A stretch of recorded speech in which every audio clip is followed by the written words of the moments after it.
Sa video na to, nandito tayo sa Puerto Princesa, Palawan upang gawin ang isang kakaibang provincial local street food tour dahil ang makakainin natin dito ay Vietnamese street food. It's like having a kiss with Saigon. Mula sa famous Palawan noodle dish na chow long, iba't ibang Vietnamese street food. Kada pagkain na kinakain natin, wala na tayong madidescribe kundi ang sarap. Kakain din tayo sa legendary Viet Resto sa gitna ng dating Vietnamese refugee camp. Sabay-sabay natin tikman ang pagkain ng Vietnam sa gitna ng Palawan. Look like Filipina. Xin chào. Xin chào. Handa ka na ba? Tara! Isang magandang araw dito sa syudad ng Puerto Princesa dito sa Palawan, Pops. I mean, Filipino food tour pa rin gagawin natin, pero it's more on Vietnamese street food tour dahil malaki ang nag-impluwensya ng Vietnamese cuisine dito sa Puerto Princesa dahil may mga Vietnamese refugees dati. At para mag-explain kung ano pang nangyari dati, kasama ko isang content creator dito sa Palawan, si paring R. or Leon Guerrero. Hello, pare. Hello, sir. Kamusta? Pops, ang tanong ko sa'yo, ano bang konting history niyan, bakit maraming Vietnamese people or Vietnamese na nakatira dito sa Puerto Princesa? Before, di ba, nagkaroon ng Vietnam War. So, after the Saigon Fall, noong 1975, pumunta sila dito, nailagay sila sa isang camp. Dumating sa point na nakilala rin yung pagkain nila dito.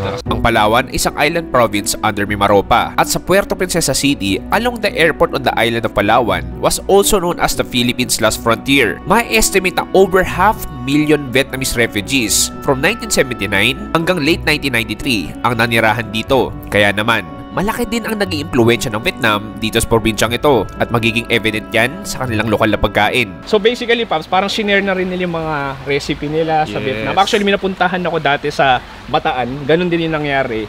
At shinare nila yung pagkain at meron isang kainan na sikat doon. So ngayon, ang gagawin natin, pupuntahan natin yung ilan sa mga legendary kainan na nagbebenta ng mga Vietnamese street food. At ang unang kakainan natin is chow long. Pare, halika na, pumunta tayo sa unang food trip natin. Xin chào! Tara!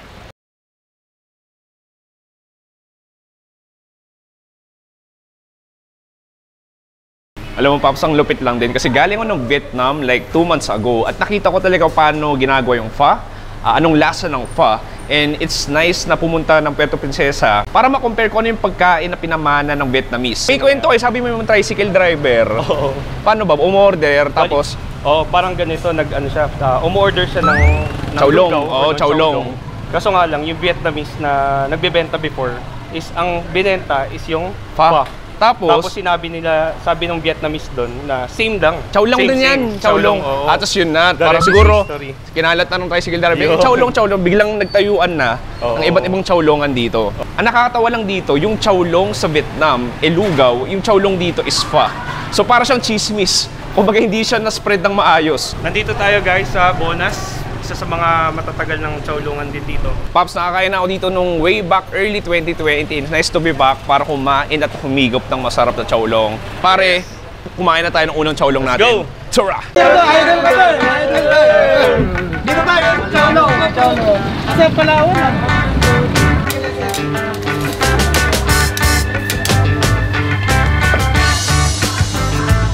Pwede mo magawa ng soya sauce.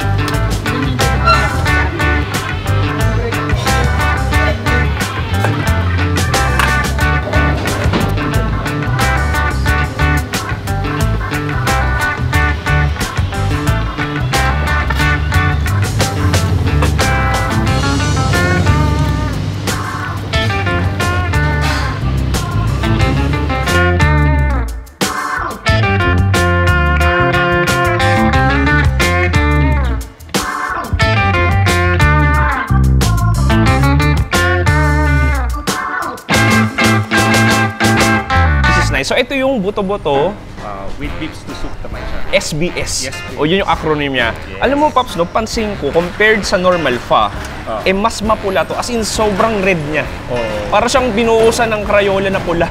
Anyway, pero yung nagpapaano doon, actually, feel ko hindi lang to anato oil. May food coloring na to. Kasi ibang pula niya eh. Punta mo tayo sa sabaw. Cheers, pare. Cheers. Yung pinakasabaw nung chow long, mas matamis siya di hamak sa pho. Though, I can taste the pork broth, I can taste the beef broth, pero ang sarap, isa salty, savory, sweet, manipis na sabaw na parang dumidiretso agad sa buong pagkatao ko yung, yung lasa niya. Siyempre nilalagyan. Diba? Ito, parang Vietnam din eh. Mga ganito rin herbs. Mint ba to? Mint leaf. Galing no? Isipin mo pa rin sa Pilipinas tayo pero local food to kung tutusin, diba? Local food to. Ano, Vietnam, ang gamit nila lime. Lime talaga. Oh, so ito, Ito kalamansi. kalamansi. Konting anghang. Pampainit. Pampainit. Sige pare, so noodles muna tayo. Cheers.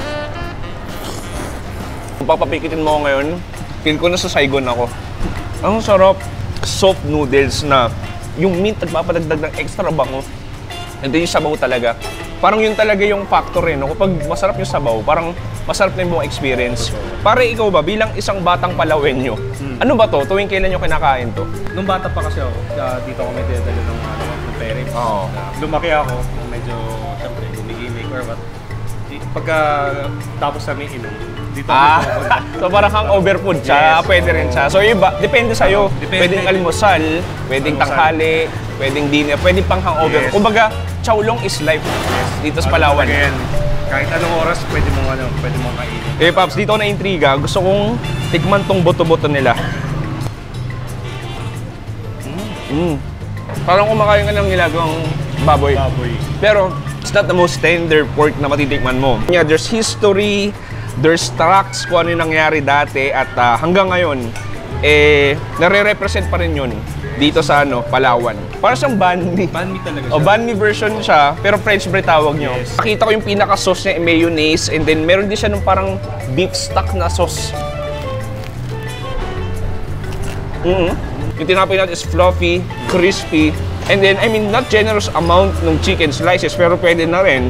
And then yung mayonnaise nandun. So, ginagawa ko ito, i-dip natin sa sabaw para i-soak up niya yung sabaw ng chowlong natin. Parang yung tandem nila, parang aldab, pare. Parang tinadhana talaga. Ang sarap.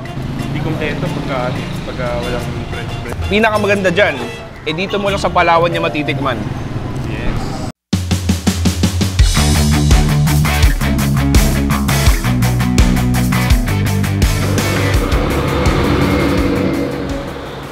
Pare, nandito tayo sa susunod na food trip natin para sa ating Vietnamese street food tour dito sa Palawan. Pare R, nasaan tayo ngayon? Nandito tayo ngayon sa Po Saigon. Okay, isa sa mga kilalang rin dito, kainan ng Vietnamese. Balita ko, Paps, hindi lang chowlong yung meron sila. Oo, marami rin silang in-offer ng mga Vietnamese cuisine. Tapos, I think, since 2010 pa sila. Oo, 13 And then, years matagal na rin dito. sila dito. Isa to sa pinupunta ng mga turista. Medyo Filipino style pa rin mapagkain nila, pero mas lamang yung Vietnamese. Yes. Kasi yung pinakamay-ari nito is yung parents niya, yung half siya, di ba? Oo. So, yung mother niya is Vietnamese and then father niya is Filipino. So, lahat ng recipe dito, iluto ng nanay niya. Recipe ng nanay niya. Oo. Anyway, Paps, medyo nakakaisa pa lang tayo, pero Pero game na game pa ako para mag-Vietnamese street food dito sa Puerto Princesa. Let's go! Tara! Na-knife siya. Mano-mano. Kami sa amin, kaya hindi pwede siya tumagal. Hindi siya pang-stock talaga pang araw-araw bago.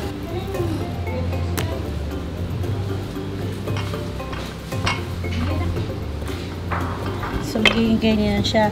Mas maganda siya gamitin pag yung kinabukasan na.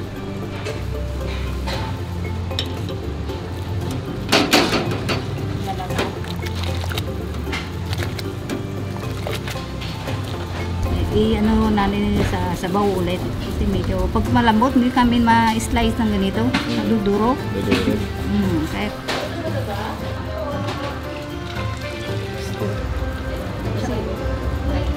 parang minsan magsama yung mga tanlat, yung mga ano.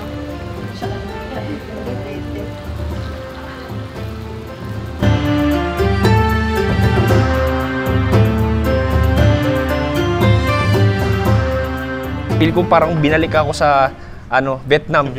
Anyway, sige, ang gawin natin, gusto ko munang dahil meron tayong tatlong klase ng sabaw dito. So, Pop, simulan muna natin sa kanilang pork buto-buto. Wow, this is a new... Bago siya sa panlasa ko. Sobrang ma-pork siya. Parang kumakain ng medyo salty ng ilaga. Suwabe, mag-garlic din siya, yung onions nandun, and then yung hint ng hoisin, tsaka ng ketchup. Hindi sriracha. Cheers! Woo! Ang fresh ng noodles, sakli. Gusto ko sabihin sana. Parang masasabing fresh, kasi medyo moist, yun exactly. I mean, alam ko sinabawan siya, pero meron siyang sariling moist. Ang lambot, ang linamnam, parang mas bagay siya sa ganitong klaseng sabaw. And yung karne natin, Ang lambot ng baboy. Next natin, ito naman yung beef noodles natin. So, look at this karne. It's like having a kiss with Saigon, pare. Ang sarap, ang lambot ng karne. Medyo fatty siya ng konti. And then the broth, yung lemongrass nandun, yung star anise, yung iba't ibang 5 spices na nakalagay, yung garlic. I mean, this is a bowl full of flavors, pare. Ito yung ating gai kuong or fresh spring rolls na may hipon sa loob tsaka vermicelli noodles. So, tikim tayo, Pops. Tigisa tayo. Tapos meron tayo ditong patis. Meron tayo ditong parang peanut sauce. That's amazingly good, Pops. I mean, yung vermicelli nandun. Then you have the gummy rice wrapper. Tapos nandun yung malalaking hipon. Then the peanut sauce, yung patis, nagpapadagdag na extra flavor. This is amazing. One of the best na spring rolls na tikman ko. Meron din tayo ditong fried naman to. Para siyang lumpia. May vermicelli siya, tapos chicken. So, idip ulit sa sauce natin. Kada pagkain na kinakain natin, wala na tayong madidescribe, kundi ang sarap. Sumasabog yung lasa talaga sa... Bawat kagat mo, ang sarap. Wala ka naman madidescribe eh. Huling sabaw natin, ito yung beef stew na tinatawag. So, makikita mo, mas ano siya, parang dark brown. May mga chunks ng baka, yung rice noodles natin, naging brown na rin. Ang pansin mo dito, parang sa Vietnam din talaga, malalaking toge yung gamit nila. It's like a strong, rich, sweet beef burot na flavor sa bibig ko. And alam mo, somehow, hindi ko kumakain ng kaldereta. Ganda ng pagkakaluto. Ito yung masasabi mo talagang nasa gitna ka ng Palawan, pero parang sa ibang bansa. Parang cultural food siya eh. Hindi lang siya basta pagkain kasi alam mo, behind this recipe, behind this food, may mga storya way back, how many years pa na dito sa Puerto Princesa nangyari. Yung like yung Vietnam War, yung mga refugees na nandito na nabahagi nila in a small amount of time being in the Philippines. Nabahagi nila yung gatong recipe at namamana-mana at natitikman ng mga Pilipino, katulad natin at ibang banyaga. Ito yung parang banh mi nila. So gawin ko yung favorite kong ginagawa, ididip ko sa ating sabaw or chowlong.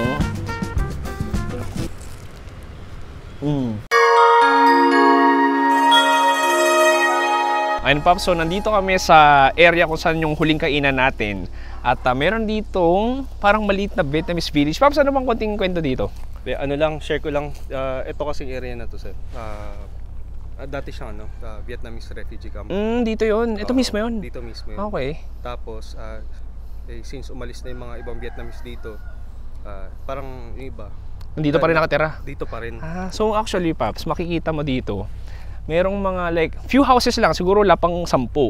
Pero lahat dito nakatira Vietnamese. So parang may maliit na community sila dito. Invite kami sa isang bahay. At Vietnamese, ay, Xin Chào! Hello, Mami! Ma'am, ilang years na po kayo dito sa Vietbil, sa Palawan? Since... Philippines, nakunta dito 1978. 1978 dito na po kayo? 78 you're here? Punta Philippines. Punta ka Philippines? Mukha kayong Pilipina, Mama. You look like Filipina. Xin Chào. Xin chào. So yung family niyo po dito? Ako sa anak ko. Dito 5 family lang. 5 families na lang? A Vietnamese family? Yeah, Vietnamese lang. Thank you, Mami. Nakakatawa naman. So there's like a small Vietnamese community dito. Ang galing. So, Pops, katulad nito, since 1970s pa, nandito na sila, Mami. Thank you so much. Thank you. Thank you. And ngayon, Pops, punta na tayo sa kainan naman. Kainan na. Vietnamese din, pero pagkain. Yes. Huling spot na natin. Tara!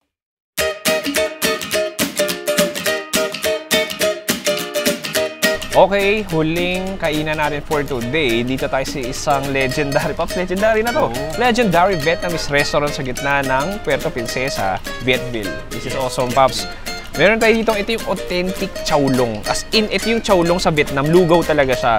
Actually, bro, may laman loob to ng baboy at meron din siyang karne ng baboy. So, gusto ko siyang, ito muna yung tikman natin. Ako dito. Pops, cheers tayo. Ito yung legit na chowlong. Cheers.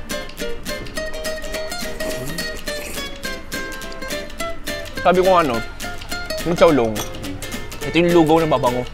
Ang sarap siya ipaligo sa'yo kasi Feel ko kapag naamoy ka ng chicks, ma-attract sa'yo kasi amoy chowlong ka.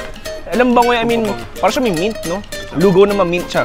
And then yung kanin niya, medyo sticky na, hiwa-hiwalay na yung pork broth din nandun. And then yung fried scallions natin, yung karne. Oh, may nalasahan ako atay. Ano sa'yo? Anong karne nakuha mo? Atay din. So, pantay tayo. It's not ay. It's a Thai. It's okay. Nuggets mo yun. Meron sila authentic banh mi. Grabe. Roasted pork. Look at that. So, parang may slices ng malalaking yempo. Oh, parang siyang yempo eh. Parang overload na. Overload. Cheers. Banh mi, cheers.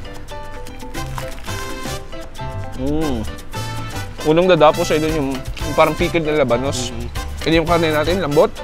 Medyo smoky siya. At the same time, ang lambot niya, nice. Medyo sweet side din siya. So next natin, ito yung huli natin. Ito yung pho. Or chowlong nila dito sa Puerto Princesa. So kuha ko siguro ng karne, konti. Sobrang rich ng flavor. Pero it's like on the sweeter side. Pero malinamnam. The pork broth is there. Yung parang may fried scallions din siya, tapos mabawang din siya, din toge.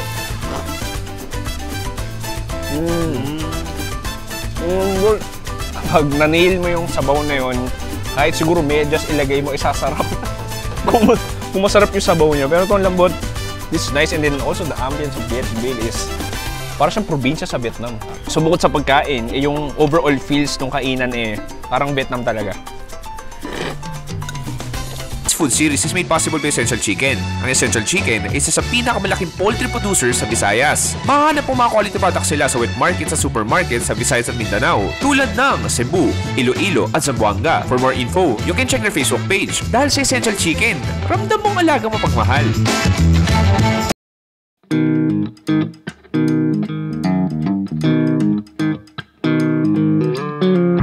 Pare, dyan nagtatapos sa ating ultimate Vietnamese street food tour dito sa Puerto Princesa.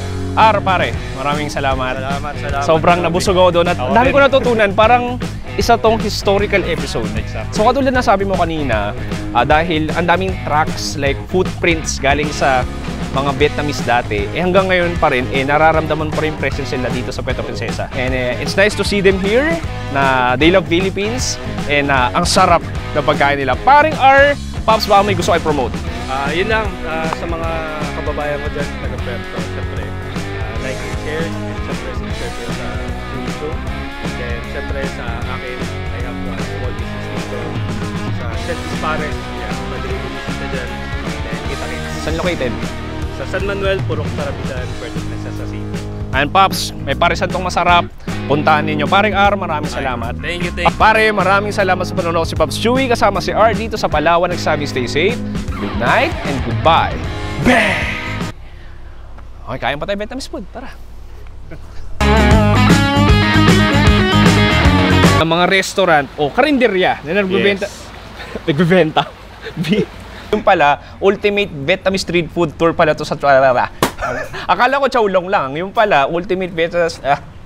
Yes! Hello, mga madlang people. Uy, madlang people! Mabuhay! Mabuhay!